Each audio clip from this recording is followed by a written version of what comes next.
ایک بات ایک دوست نے ایک دفعہ مجھے بھیجی، اس نے بات بڑی مجھے عجیب لگی۔ اس نے کہا کہ ایک شخص کا انتقال ہو گیا، تو وہ جب اس کو دفن کرنے لگے جنازہ پڑھ کے، تو ایک آدمی نے اس کی چارپائی پکڑ لی۔ اس نے کہا اس نے میرا 45 لاکھ روپیہ دینا ہے، پہلے پیسے دو گے پھر دفن کرنے دوں گا۔ السلام علیکم ورحمۃ اللہ تعالی وبرکاتہ۔ امید ہے آپ سب خیریت سے ہوں گے۔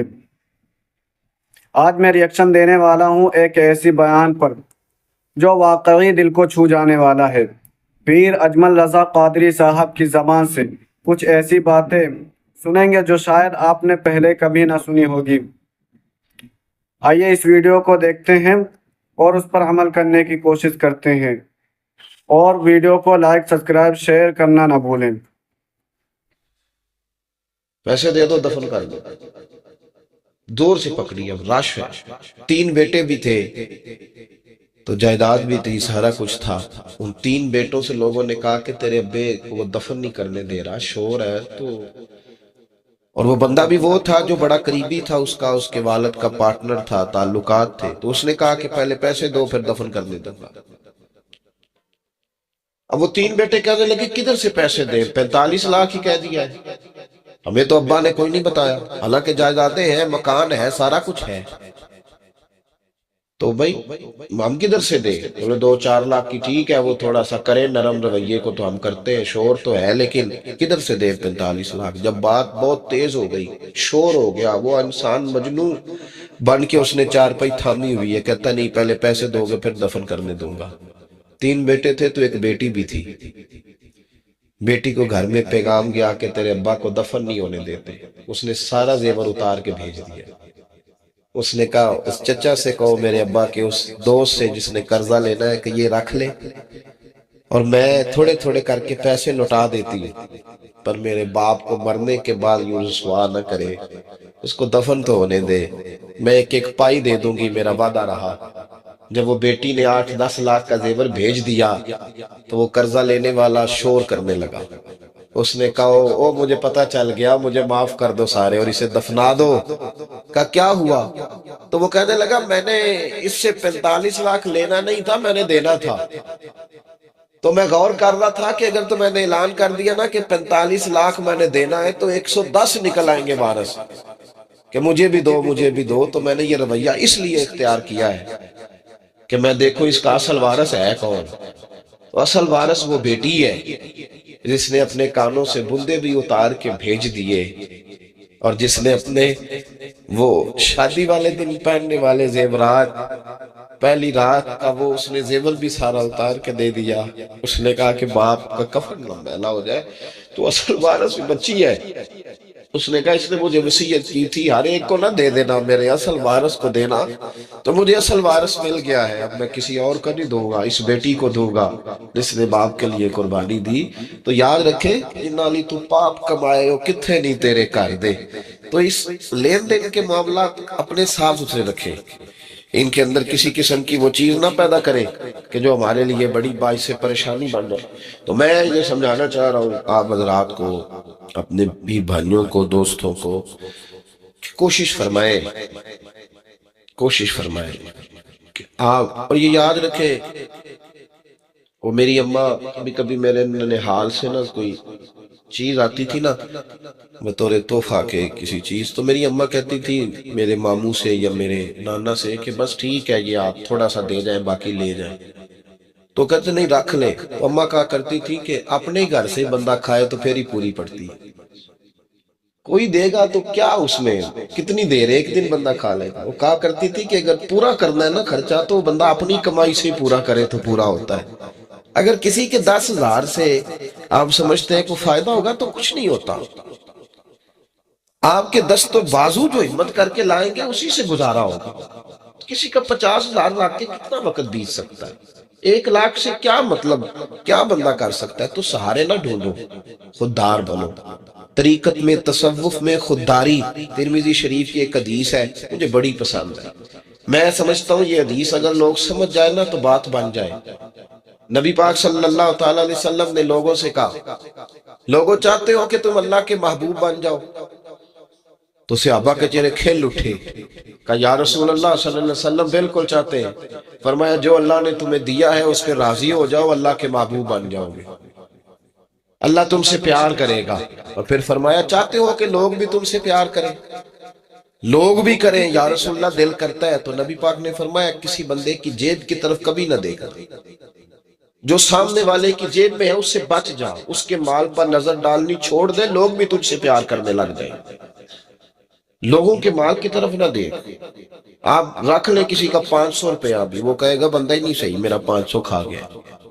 یہ مت سمجھے کہ بڑا امیر تھا، اس کو فکر ہی کوئی نہیں۔ نا، ان معاملات کے اندر لوگ کہیں نہ کہیں بول ہی جاتے ہیں، کہیں نہ کہیں بات کر ہی جاتے ہیں، کسی نہ کسی جگہ زبان پھسل ہی جاتی ہے۔ تو مہربانی فرمائیں، مہربانی کریں، آپ اس بات پہ ضرور غور کریں۔ اور یہ میری اپیل ہے، آپ میرے پیر بھائی ہیں، عزیز ہیں، کہ کوشش فرمائیں لین دین کے معاملات کو 110% صاف رکھیں۔ کوشش کریں جہاں کوئی چیز دینی ہے، خریداریاں بعد میں ہوتی رہیں گی، جائیدادیں بعد میں بنتی رہیں گی، قرضے نہیں ہونے چاہیے، قرضہ نہیں ہونا چاہیے۔ میں ایک بزرگ سے کبھی کبھی ملتا تھا تو میں کہتا تھا حضرت جی حالات کیسے ہیں؟ تو کہتے ہیں الحمدللہ کسی کا دینا کچھ نہیں، الحمدللہ کسی کا۔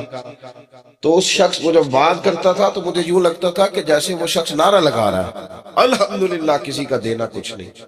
یہ اللہ تعالیٰ کا شکر ہے۔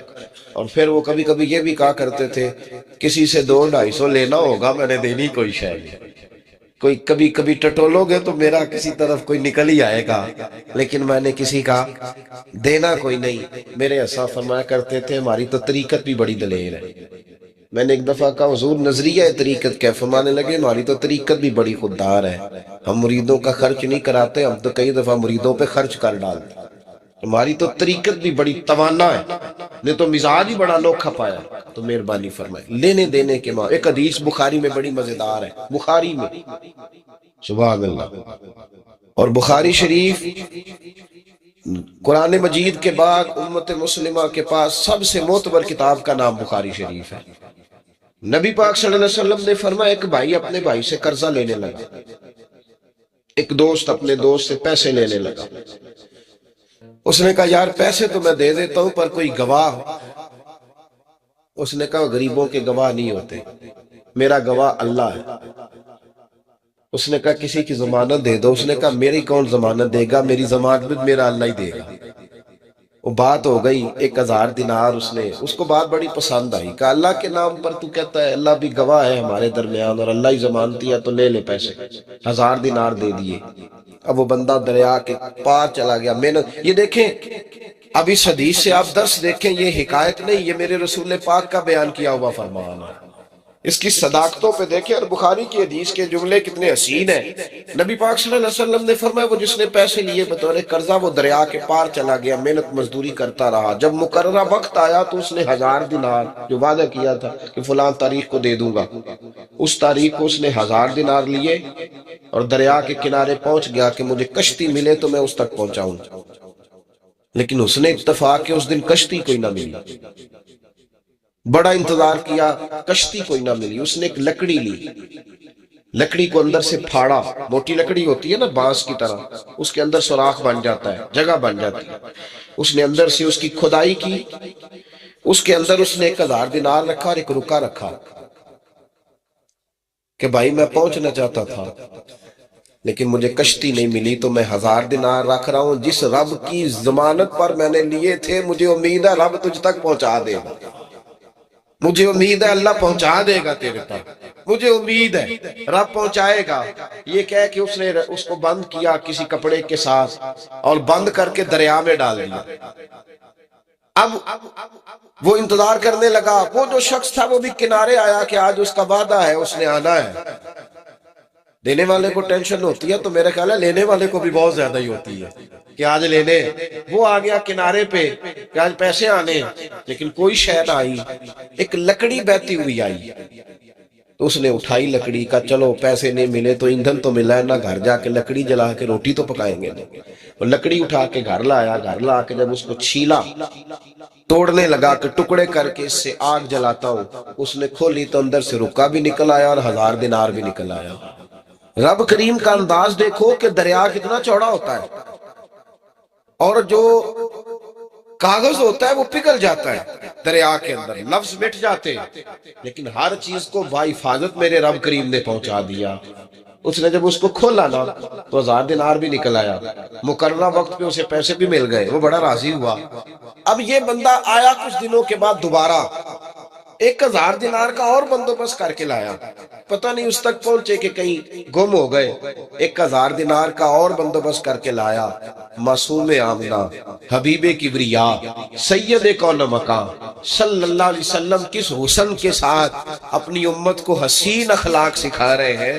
نبی پاک علیہ السلام فرمانے لگے غلاموں، ایک اور 1000 دینار لے کے دروازے پہ آیا اور دستک دے کے کہنے لگا میرا رب گواہ ہے کہ میں نے کوشش کی تھی پر مجھے کشتی نہیں ملی، میرا رب گواہ ہے کہ میں نے ہمت کی تھی پر موقع نہیں ملا، اللہ جانتا ہے جس رب کی ضمانت پہ میں نے تم سے پیسے لیے کہ میری کوشش پوری تھی پر موقع نہیں ملا، میں آیا ہوں پیسے رکھ لے۔ اس نے کہا اگر اللہ تیرے اور میرے درمیان گواہ تھا پھر وہ کریم بھی بڑا ہے، تو نے دریا میں ڈالے تھے تو رب کریم نے بحفاظت مجھے پہنچا بھی دیے، اور تیری عزتوں کو اس نے برقرار رکھا ہے، میرے دل میں تیری گویا قدر بڑھ گئی ہے۔ جو رب کریم پہ بھروسہ کرے، جو اللہ پہ بھروسہ کرے اور ارادہ کرے، اور اسی طرح کی ایک اور حدیث سیاستہ میں موجود ہے، نبی پاک صلی اللہ علیہ وسلم نے فرمایا ایک بندے کا ارادہ تھا قرضہ دینے کا، اس کا پروگرام تھا واپس کروں گا پیسے، محنت کر رہا تھا، جدوجہد کر رہا تھا، کوشش تھی، وہ نیت اس کی صحیح تھی، دبانے کا 1% بھی ارادہ نہیں تھا، کوشش جاری تھی، ہمت کر رہا تھا، فوت ہو گیا۔ یا رسول اللہ اب کیا بنے گا؟ اگر صوفیاء اس حدیث پہ وجد کرتے، وجد آتا ہے ان لفظوں پہ، اب کیا بنے گا؟ تو میرے محبوب فرمانے لگے قیامت کے دن اللہ اپنی رحمت سے اس کے قرضے ادا فرما دے گا۔ دیکھو اتنا بھی کوئی خوش نصیب ہے جس کے اللہ قرضے ادا کرے، اتنا بھی کوئی خوش قسمت ہے رب جس کے قرضے دے، اللہ کہے مجھ سے لینے چل یار رہنے دے۔ اور بھائی ان لفظوں کو دیکھیں نا، جس مبارکہ میں سرکار دو عالم صلی اللہ علیہ وسلم نے فرمایا قیامت کے دن 2 بھائی، ایک بھائی پہلے انتقال کر گیا، ایک بعد میں فوت ہوا، جو پہلے چلا گیا اس کے کچھ حقوق بعد والے نے دینے تھے، سمجھ لے کچھ قرضے تھے، اب وہ پہلے فوت ہوا، اسے بعد میں احساس ہوا، اس نے کوشش بھی کی، معافیاں بھی مانگی، لیکن اب وہ فوت ہو چکا تھا۔